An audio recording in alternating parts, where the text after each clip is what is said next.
Still trying to find a decent angle here. This freaking camera doesn't want to. Maybe that'll work. Without having the mic in my face. Alright, so last video, killed it. Love that Alejandro. Gave a hell of a performance on that Gibson called Gold Diggers. Performed 3 songs.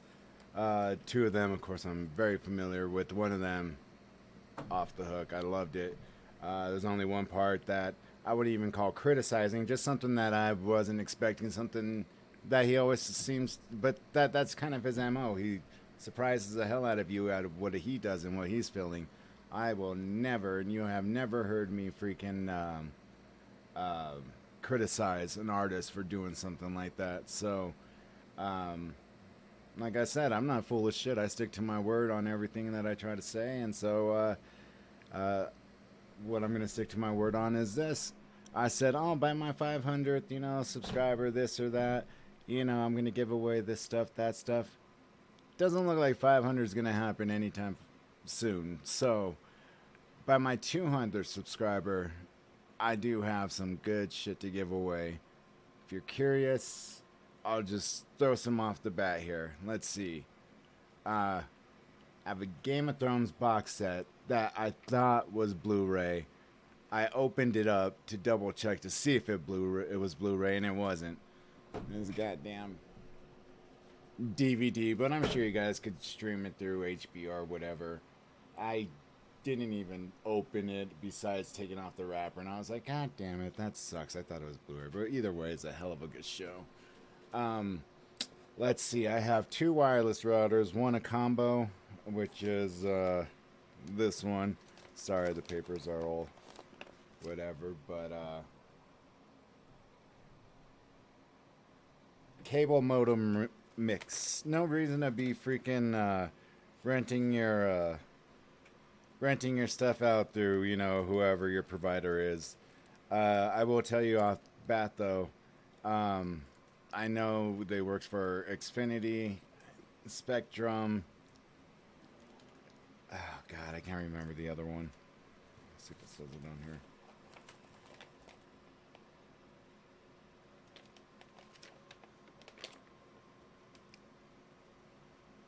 And it probably works for a lot more. Cox, Mediacom, Optimum, Sparklight, Spectrum, Xfinity. But I'm sure there are other ones that I may work for that are outside of Colorado, which I'm not aware of. It comes with, it's almost nearly a $200 wireless router, wireless modem combo. And I bought it, and then, just like a dummy, I see something cool, and I'm like, oh, I gotta have that. And so what I ended up purchasing, little overkill, but a surfboard, 10 gigabytes per second, 3.1 DOSIS, and then another, I love Netgear's products, so I bought a Netgear Nighthawk Wi-Fi 6, and 2 dedicated items. This, yeah, it pumps like none other. I mean, the funny thing is when I owned my house and when I was still married, I had so many wireless devices that I had this modem, and I even forgot what it was. I mean, at the time, this was 9-10 years ago, so it was top of the line at the time, but the modem was a Netgear, and it was just like flat and kind of at an angle, and the modem, was pumping out the highest at the time that you could get. And I remember all my wireless stuff, ran fast as hell. And I mean, I'm sure compared to today, wouldn't be doing jack shit. But I have that. I have what I might keep is because I've been wanting to get the iPhone 14, and I think I'm gonna get that.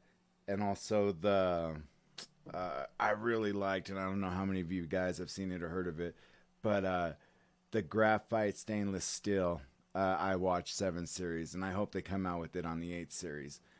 They also just dropped, and man, I'm so pissed because I've had my X4s, my Sony X4s out for the longest fucking time, and I just noticed they dropped the X5s, and I'm like, I mean, the X5s, I got, I mean, the ones that they had to test weren't the actual ones in the box, because I'm looking at them and it doesn't have the sensor. Anybody who's familiar with the Sony 1000 XM4s will see they CNET almost every other headphone enthusiast. You know, I've rated these or the Bose like, you know, number one, number two.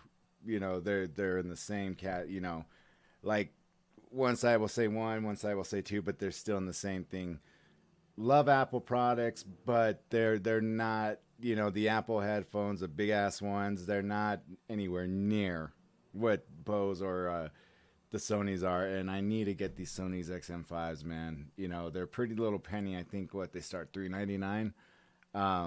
Shit, I've already dropped that though on these fucking. Sorry for cussing so much on these routers and everything, and so yeah, I mean.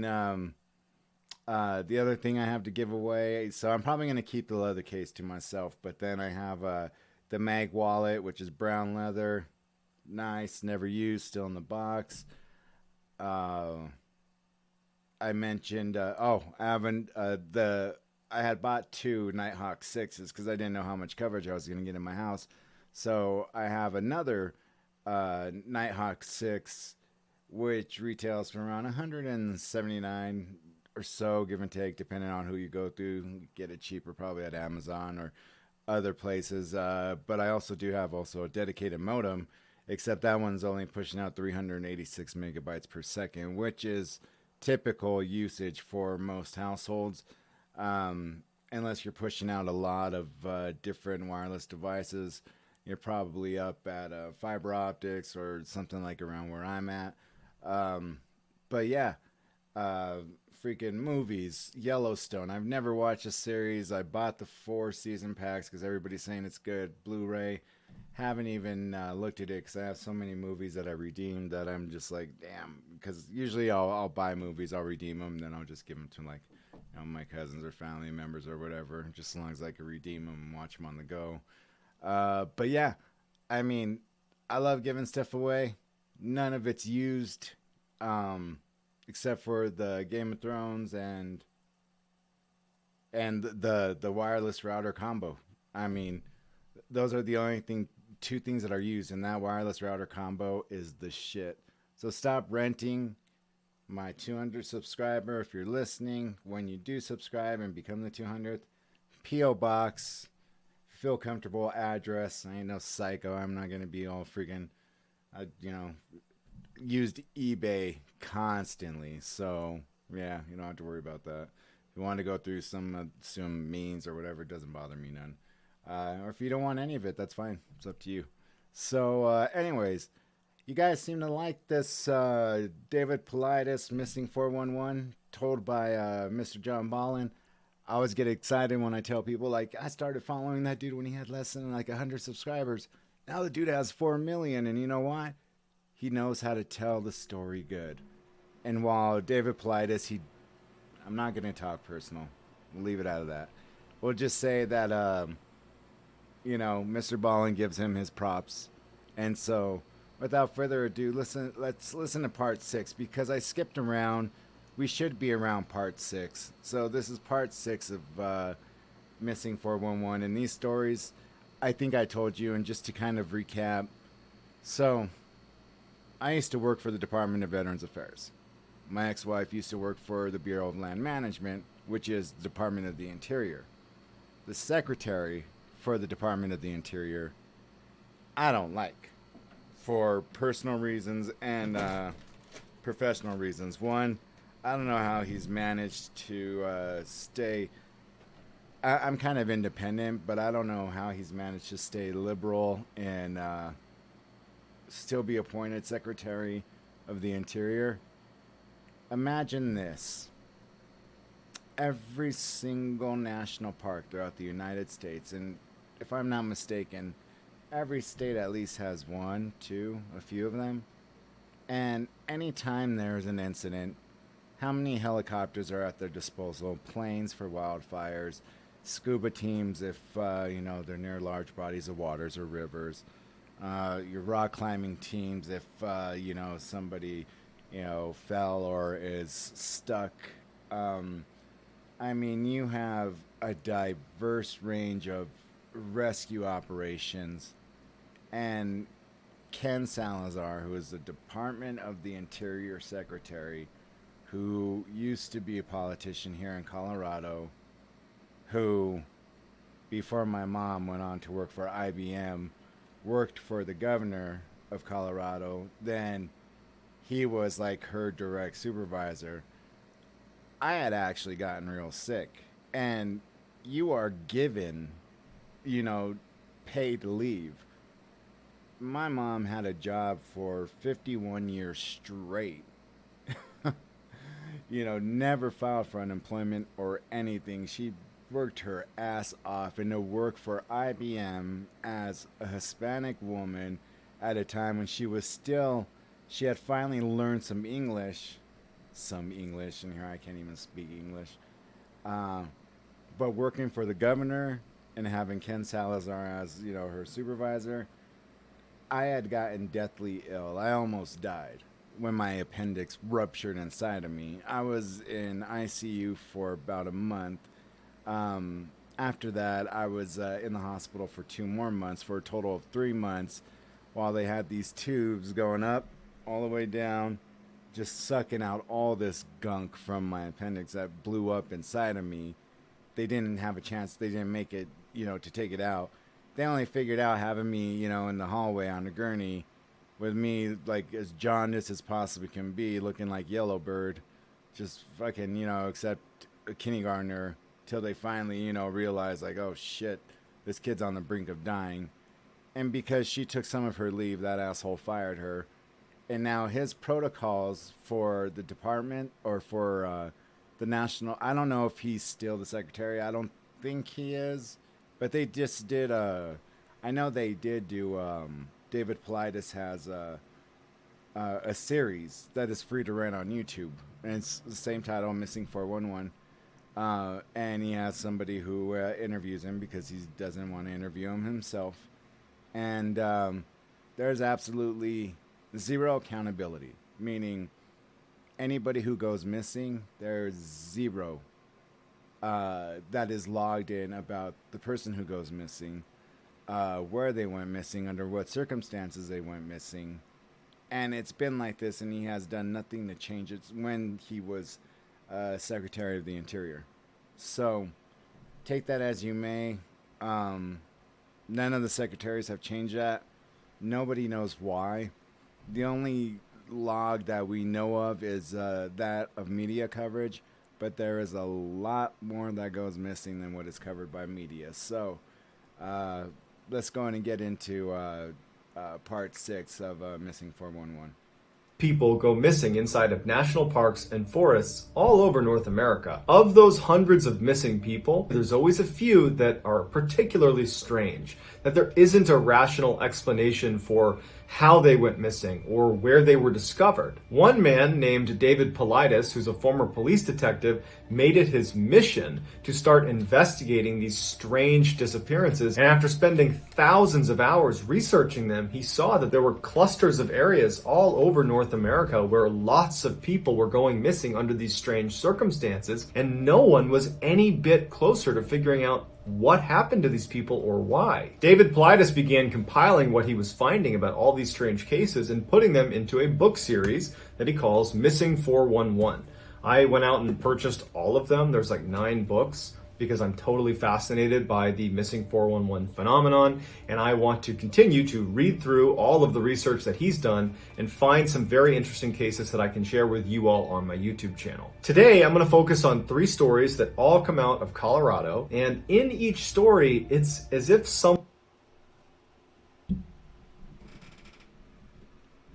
That just happened to be coincidence. I had no idea this one was just about the Colorado ones, but I think I know which stories they're about. Again, Secretary of the Interior. Before that, politician here in Colorado. someone or something literally picked these people up and moved them great distances to places that they would not have been able to access on their own. But before we get into today's Missing 411 stories, if you're a fan of Missing 411 or just everything strange, dark, and mysterious, then you've come to the right channel, because that's all I post about, and I upload 3, 4, even 5 times every week. So if that's of interest to you, I would encourage you to sneak into the like button's home and replace all of their family photos with pictures of Steve Buscemi. Also, please subscribe to my channel and turn on all notifications so you don't miss any of my weekly uploads. All right, let's get into today's stories.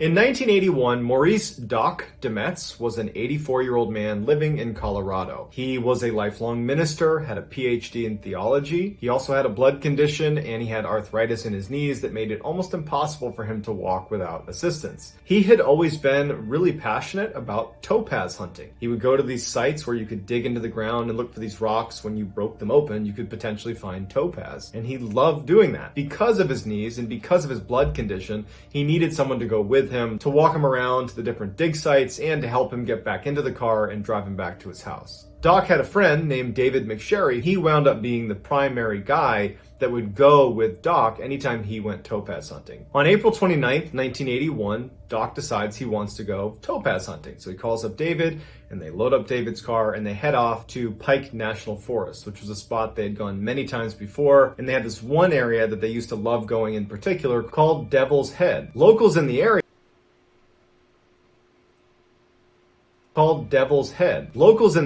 claimed that that spot was actually haunted by evil spirits. But to Doc and to David, there was no indication that they bought into any of that, and they went there all the time. When they got there on April 29th at 10 a.m., they got out, they went to their favorite dig sites. David actually walked Doc down this hill to this one little clearing. Doc had a backpack with him full of the tools he used to dig out the different rocks. After David had walked Doc to this spot, David walked back up the hill towards their car and went about 50 yards away from where Doc was to his dig site.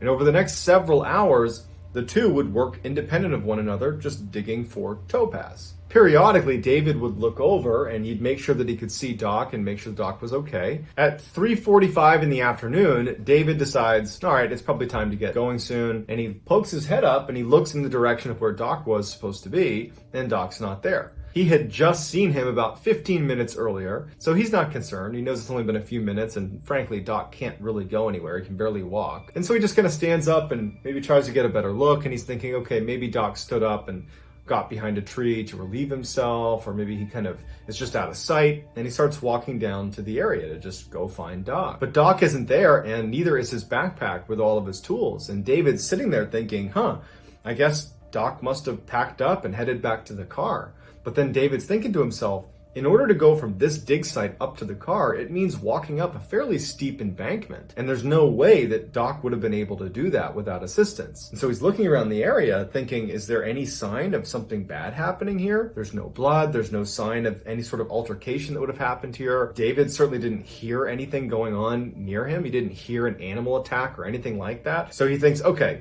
somehow he must have got up to the car. David walks up the embankment all the way to the car. Doc's not up there. David goes in the car and he starts honking the horn and yelling out for Doc. No response. As he's honking the horn, 3 motorists come down the road. They see David honking the horn, and so they say, hey, what's going on?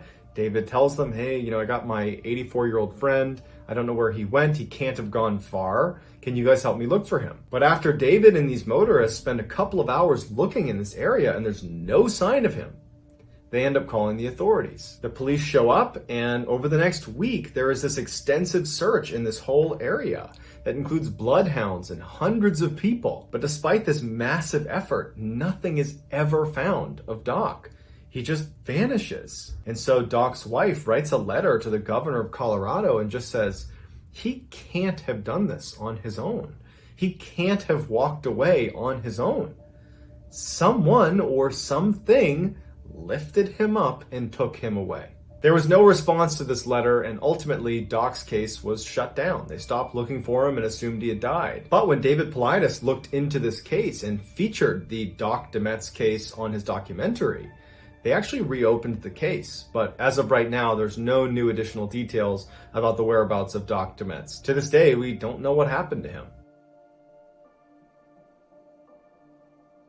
In 2014, Jim McGrogan was a 39-year-old medical doctor who was living in Indiana with his wife and his 2 kids. He was widely regarded as a very loving husband and devoted father, and everybody seemed to just love this guy. Jim was in phenomenal shape. He had run marathons, triathlons. He loved being in the outdoors, hiking, rock climbing, snowshoeing, skiing. That was Jim's happy place. And so in early March 2014, Jim decides he wants to plan a trip with some friends to go hiking in Colorado. And so he begins planning out where they're going to go hiking, and he finds this amazing trail right opposite the very famous Vail ski resort. Even though Jim was very competent in the outdoors, he would take a survival class and an app. And I'll tell you what, when I was in the music industry, we had went to Vail to shoot a music video. Well, that didn't end up happening. In fact, what ended up happening was we ended up renting these triplexes with a hot tub sitting up top. And these are one of the few nights that it was just like, you know what? I don't want, ladies around. I just want, a few beers, relax. I'm tired. And that's what I did. I got to relax that night. But Vail in itself is a busy town. It's not some little... For those of you in Colorado, you guys know exactly what I mean. But for anybody outside of Colorado who has heard of Vail, but has never been, you could go on their tourism site, or you could look, at photos and stuff. As far as their ski mountains and the resorts go, I don't know jack shit about that. But as far as their town goes, I've explored enough of their town to know, it's a pretty lively and busy town. So when I had heard this story, I'm like, I wonder if he just said, tired of my marriage, I'm tired of this or whatever, I'm just gonna, disappear or something. But it didn't sound like it, and it's a really captivating story. Avalanche preparedness class before he left for Colorado, just to show his wife that he wasn't taking any chances, that he would be well prepared in case the worst were to happen on this trip. About 2 weeks later, he's in Colorado and he heads to a ski shop where he rents a split snowboard as well as loads up on all the supplies that you might need for being in the outdoors. Early the next day, Jim and his friends arrived at the trailhead. Jim, in his backpack, had his cell phone. He also had an extra cell phone battery. He had a great GPS. In addition, he had loads of food and water. He had his split snowboard. He has his avalanche beacon. He's got extra clothing. I mean, this guy is well outfitted for this trip. So they start on this hike, and by 10 a.m. that morning, the rest of the group is feeling tired and wants to take a break. Jim doesn't want to take a break. He's in amazing shape and he wants to keep going. So he says, hey guys, I'm going to walk just a little bit farther up and I'll meet you at our next planned stop. No one bats an eye because Jim is like this total stud. He knows what he's doing. And they're like, all right, go ahead. We'll see you up there. Once the group is well rested, they stand back up and they keep walking. They get to that first stop and Jim's not there.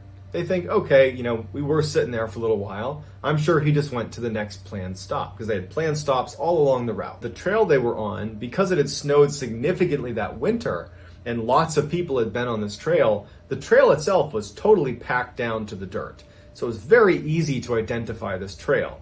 Anywhere there wasn't trail was covered in snow. And so if you were walking this trail, it would be really easy to stay on it. Also, if you were to deviate from the trail and start walking away, it would be really obvious because people would see your footprints leaving the trail. But as Jim's friends are making their way up this trail and not seeing Jim at each of these subsequent stops, they don't see any footprints leaving the trail.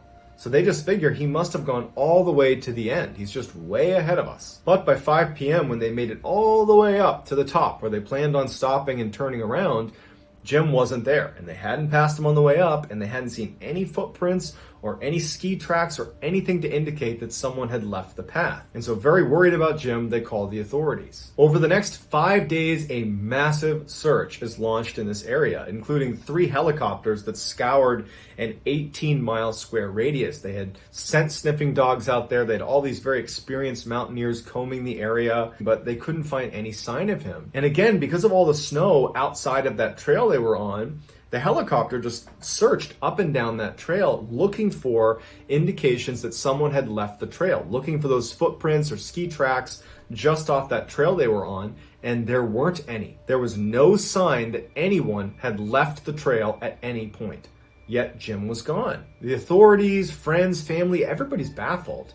But they're thinking to themselves, you know, Jim's a really competent outdoorsman. He has a working GPS, and they checked their cell phones. That whole area they were in, they had cell phone reception. So they're thinking to themselves, we don't know what's going on, but I'm sure he's going to turn up at some point. 20 days after Jim went missing, his body is discovered by 2 hikers 7 kilometers away from the trail he had been on when he went missing. He had died from significant head trauma as well as a broken femur. It looked like he had fallen from a really great height, but it wasn't entirely clear where he had actually fallen from. He was found with just leggings and a shirt on, no jacket and no boots, and his boots were nowhere to be found. His backpack was next to him, and inside of it was his GPS that worked and his cell phone that worked. He even had an extra battery for his cell phone, yet at no point had he tried to use his cell phone over the duration of the time he had been out there. He also had lots of food and water and additional clothing. He had a tent, but it looked like none of it had been touched since he packed it originally. And then strangest of all is there were no footprints or ski tracks leading up to either where he was or any of the surrounding areas. There were no tracks to show how he actually got where he got. It's as if he had been lifted off the trail 7 kilometers away and dropped where he was. When the exact location of where he was found was communicated back to the authorities, the helicopter pilots who had been involved in that initial 5-day search said that we looked at that area multiple times and he wasn't there.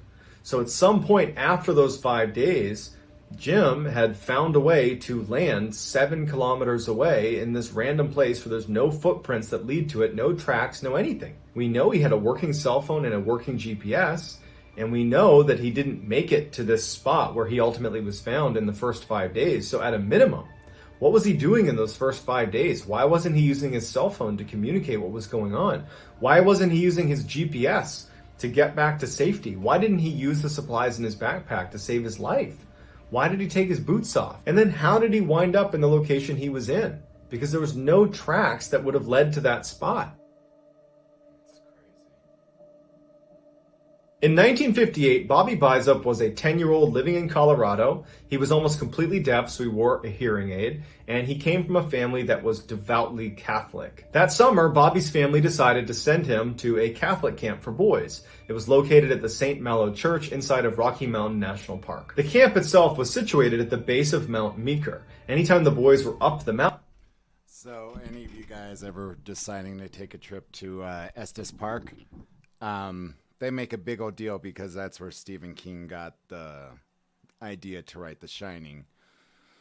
Misconception, they did not film The Shining at the Stanley Hotel. That was filmed in Canada, I believe, but they show it on there like nonstop.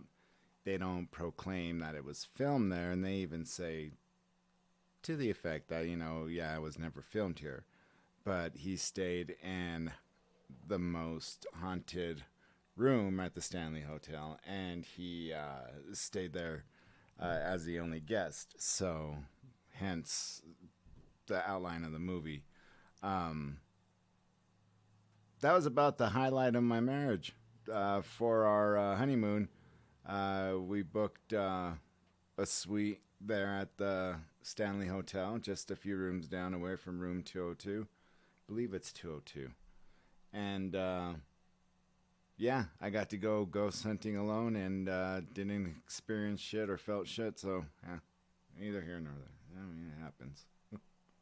Mountain, which was pretty steep, they could always look down and see this camp. In addition, there was this stream that fed right by the camp. So if they could just get to the stream anytime they were up in the mountain, they could follow it all the way down and get back to the camp. This was something that they told all of the boys in case they got lost up in the mountain. On August 15th, around 6 p.m., Bobby was a little ways up from the camp fishing along that river. And one of the camp counselors was making his way up to try to get all the boys to come back down for dinner. This camp counselor would say that he clearly saw Bobby recognize that it was time to come back down, it was time for dinner. He clearly saw Bobby turn and start walking down towards the camp. at which point the counselor turned his back on Bobby, and he too began walking down towards the camp, which was not very far away. When the counselor got to the camp and turned back around, though, Bobby was gone. And so the counselor starts immediately tracing his steps back to try to find Bobby, but he can't find him anywhere. The counselor goes and gets a number of the other counselors to come help him find Bobby. After about 30 minutes, no sign of Bobby. He's just gone. The camp counselors are looking around thinking, how is this possible? He was literally right there.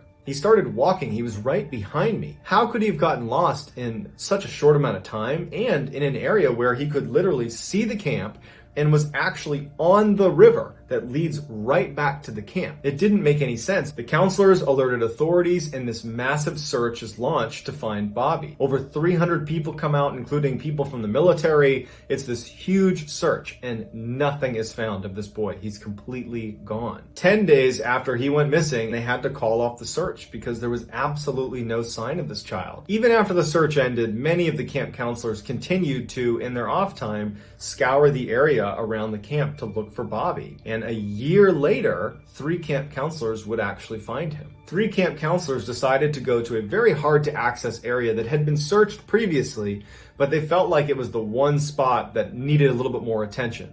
And it was 5 kilometers west of the camp and almost 800 yards up a fairly steep incline.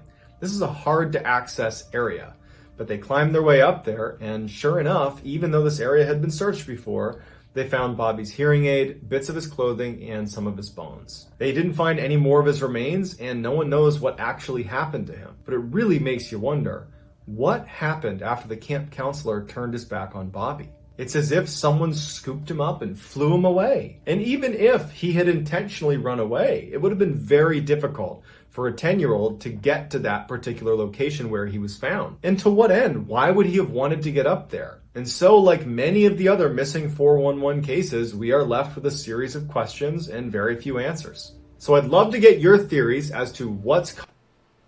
So I'm looking this up, and with the exception of, God, I already forgot the name of the second fella, who was pretty prepared. I'm not gonna suggest any conspiracy theories, but both having pretty strong ties towards the Catholic Church. The fellow that helped the older gentleman when they were looking for precious stones, he, of course, they, like the cops always do, you're the last person with him, you're the last person to see him. He was never considered a suspect in any of this because there was just too much, witness testimony on how much he looked to him like a father, and there was no reason or anything whatsoever for him to gain or live out his fantasy, and the man lived on his life, a good man. So, yeah, it had nothing to do with that, but to have such strong ties in Catholicism and, this little boy, around these camp counselors, and then this older man, it was pretty strange. And I was trying to find the articles for the stories that had originally printed around that time, and I was coming up empty for the stories that we're listening to, but thought it was rather interesting about those ties. So I thought I'd just mention that. Anyways. Causing these strange disappearances, and I'll do my best to get back to as many people as I can. So if you enjoyed today's stories, I would encourage you, if you have not already, to sneak into the Like Button's house and replace all of their family pictures with pictures of Steve Buscemi. Also, please subscribe to my channel and turn on all notifications so you don't miss any of my weekly 3 to 4, even 5 video uploads. If you're interested in learning more about the missing 411 phenomenon, I provided links below to David Paulides and his team. If you have story suggestions for this channel, I have a subreddit called Mrballen. It's linked below in the description, and you can just drop your story suggestions right in there. If you want to get in touch with me, you can direct message me on Instagram. My handle is JohnBallen416. I'm also very active on TikTok, where my handle is Mrballen. So whether I see you on Reddit, Instagram, TikTok, YouTube, some combination, I just really appreciate your support. And until next time, that's going to do it, guys. Every year... So glad to see that he blew up, man. I really am. So let's go to part 7. I'm going to go ahead and start the show over because, let's see, this is already... Wait, what the heck is my problem? I can't even tell. Oh, 34 minutes. So yeah, we'll go do a part 7 if you hope you guys are enjoying it.